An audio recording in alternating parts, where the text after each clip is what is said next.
Eu sou autônomo, tenho meu caminhão, ela tem a profissão dela, é professora concursada, dando entrada no apartamento. Foi emocionante. É um projeto, o sonho de uma vida inteira, né? E hoje, graças a Deus, a gente está realizando o nosso sonho.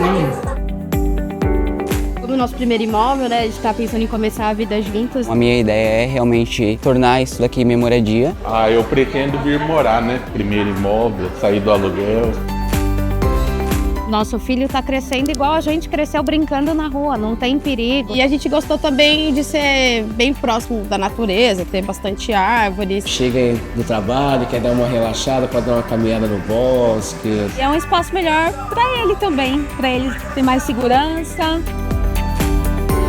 Lugar mais aconchegante, calmo, perto de tudo. Rodovia ali pertinho também. Tenho que levar meu filho para a escola, fazer as coisas. É muito próximo. Tem tudo perto, né? Ponto de ônibus é do lado, mercado perto do centro.